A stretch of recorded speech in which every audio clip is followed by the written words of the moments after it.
上午好。弟兄姊妹早晨。中午好。生活在加州的我們對於這個野火並不陌生。喺加州咧，對於山火咧一定唔陌生。就在去年洛杉磯縣的野火燒毀了數千英畝的土地。舊年咧 LA 大火咧燒咗幾千英畝嘅土地，天空也被染成橙紅色，連個天咧都搞到咧橙紅色咁樣。濃煙彌漫整個城市。濃煙咧瀰漫住成個城市。一位消防員說了一句令人不寒而栗的話。有個消防員咧講咗一句咧令人不寒而栗嘅説話喎，佢講咩咧？最可怕的是火風暴。最可怕嘅其實係火風暴。溫度高到能點燃你肺裡面的空氣。嗰個溫度咧高到咧你肺裏邊嘅空氣佢都點得着啊！但今天我要說的是比任何野火更可怕的烈火。今日咧我哋會講一個咧比任何山火都可怕嘅烈火。聖經告訴我們的上帝乃是烈火。聖經裏邊話俾我哋聽咧，你哋嗰張紙上面都有喎，因為我們的上帝乃是烈火。這不是燒毀樹木的火。呢啲咧唔係淨係燒樹木嘅火咁簡單，而是燒盡一切罪惡的烈火。而係咧燒盡一切罪惡嘅烈火。那好消息是，上帝已經為我們預備了一條逃生之路。好消息咧就係、其實咧喺呢個烈火當中，上帝已經為我哋預備咗一條逃生之路。為什麼加州野火不斷呢？點解加州會有咁多山火不斷呢？這裡應該有3個要素。呢度咧有3個原因。火源、氧氣和燃料。第一係火源，第二係氧氣，第三係燃料。同樣，我們的罪就是餵養上帝供應怒火的屬靈燃料。同樣咧，我哋嘅罪咧就好似咧燒到咧上帝嗰個公義之火咧嗰個燃料一樣。羅馬書說，世人都犯了罪，虧缺了上帝的榮耀。羅馬書話：世人都犯了罪，虧缺了上帝的榮耀。罪在原文中是射箭沒有射中靶心。罪咧喺原文當中咧就係好似射箭冇射中個靶心咁嘅意思。也就是說，不管我們看起來多不錯，只要沒達到上帝的標準，就都算是罪。又即係話咧，我哋咧好似睇起上嚟都唔錯啊，幾好啊，幾好啊，但係咧其實我哋達唔到上帝嘅標準就係罪。你和我或許沒有殺人放火犯罪。可能咧，你同我都會話，我又冇殺人，又冇放火，邊度話係犯罪咧？但是我們有沒有做過以下這件事情呢？咁又想問下你，有冇做過以下嘅事情咧？我們有沒有對人撒謊，或者是不信守諾言呢？我哋有冇試過同人講大話，或者應承咗人又唔做咧？我們有沒有說話傷害過父母或者其他人呢？我哋有冇試過講嘢頂親阿爸阿媽，又或者咧傷害到其他人咧？或者是我們說，我們心裡說我們不需要上帝，我們什麼都可以靠自己。又或者我冇諗過，我靠自己嘅，我唔需要靠上帝嘅。這些罪就像在我們靈魂中堆積乾柴。呢一啲罪咧，就好似喺我哋靈魂當中咧堆堆埋埋，有啲乾柴開始喺度啦。等待神的公義審判之火。等待咧係神公義審判之火。我們的罪有這麼樣這些特徵。我哋嘅罪咧有呢一啲嘅特徵。罪有累積性。罪咧其實係有累積性嘅，像堆積的乾草，不知不覺越堆越高。好似咧積埋啲乾草啊、禾稈草咁咧，越積越多。罪還有隱藏性。罪咧仲有一個隱藏性嘅喎。外表也許綠意盎然，內卻早已乾枯易燃。可能咧出邊咧個樣咧都好似仲係綠油油咁，但係其實入邊咧已經乾曬啦。罪還有傳染性。罪咧仲有一個傳染性㗎。一個罪念就可以點燃整個生命，就如一顆火星可以燒毀整片生命。個腦裏邊咧有少少罪嘅意念咧，就可以咧點燃我哋嘅罪性，亦都咧係好似咧有一粒火星就可以咧燒着成個山。聖經警告我們說，罪的工價乃是死。喺聖經裏邊警告我哋話，罪的工價乃是死。人人都有一死，死後且有審判。人人都有一死，死後且有審判。上帝是聖潔公義的，他不能容忍罪。上帝咧係聖潔公義嘅，佢唔可以容忍罪。最終上帝的烈火要燒毀一切未悔改的罪人。最終咧，上帝嘅烈火咧會燒毀一切咧唔悔改嘅罪人。親愛的朋友，既然罪是燃料，上帝是烈火，我們還有希望嗎？親愛嘅朋友，既然咧罪係燃料，上帝係烈火，咁我哋仲有冇得剩咧？去年北加州曾出現一個奇蹟。舊年咧北加州有個奇蹟喎，消防員提前點燃控制火線，燒去1000隔離帶。消防員咧佢提前咧燒咗一個圈，嗰個圈咧係一個隔離帶嚟嘅，成功保住了整個小鎮免於毀滅。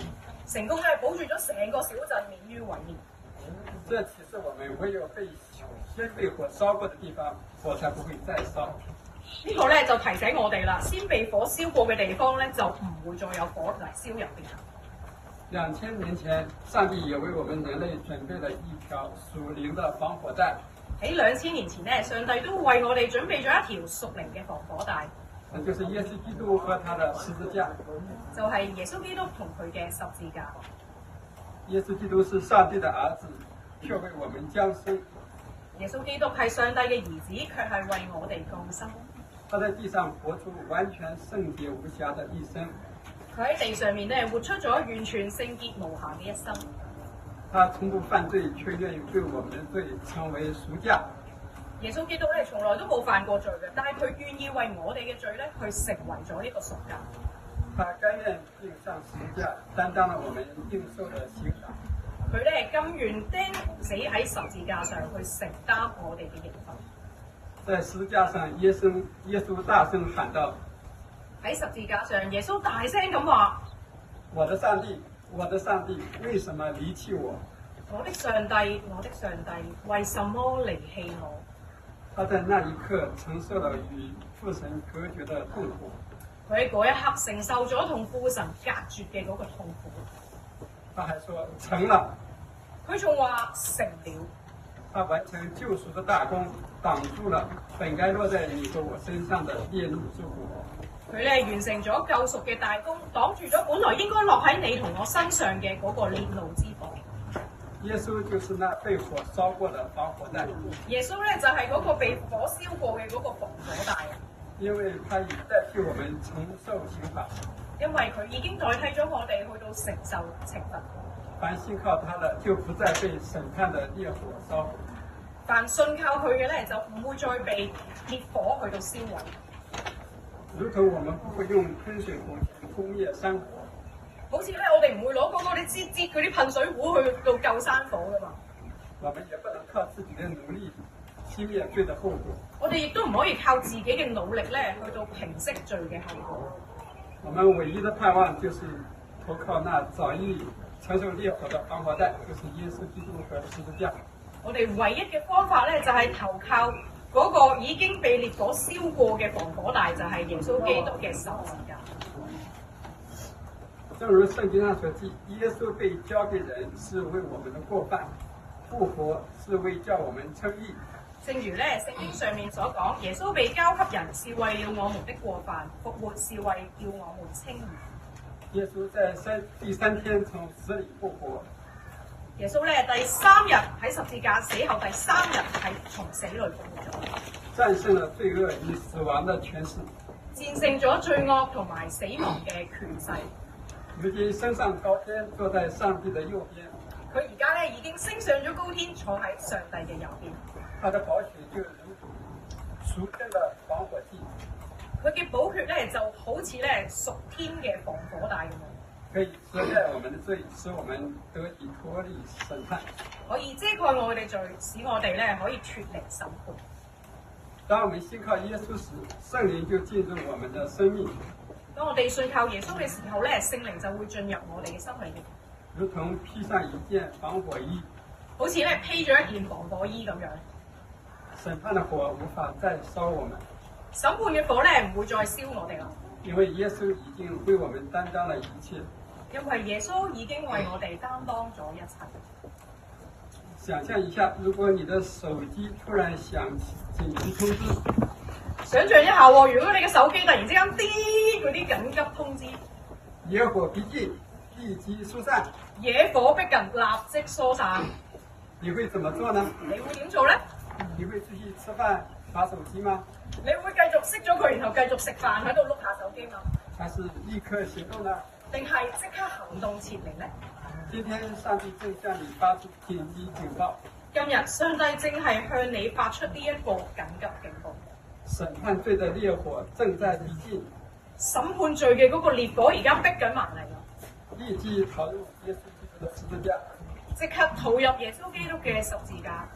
所以你需要立刻的回應。你需要即刻去到回應。第一要承認我們是有危險。第一要承認我哋其實係有危險嘅。我是個罪人，我無法靠自己得救。我係一個罪人，我冇辦法靠自己得救。第二，我們要奔向救主。第二咧，我哋要奔向救主。我們要說耶穌，我相信你為我死，為我復活。我哋要講耶穌，我相信你為我死，為我復活。第三，我們要尋求庇護。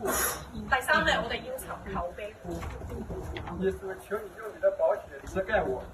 耶穌，求你用你嘅寶血嚟到遮蓋我，住在我的心裏，就喺我嘅心裏。不要等到我臨到門前才匆忙逃生。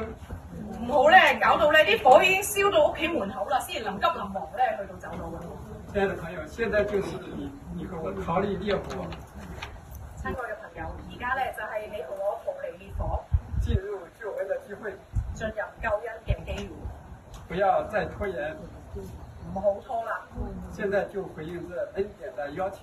而家就回應呢一個恩典嘅邀請。現在請你們閉上眼睛。請大家閉上眼睛。你們已經聽到了上帝的呼召。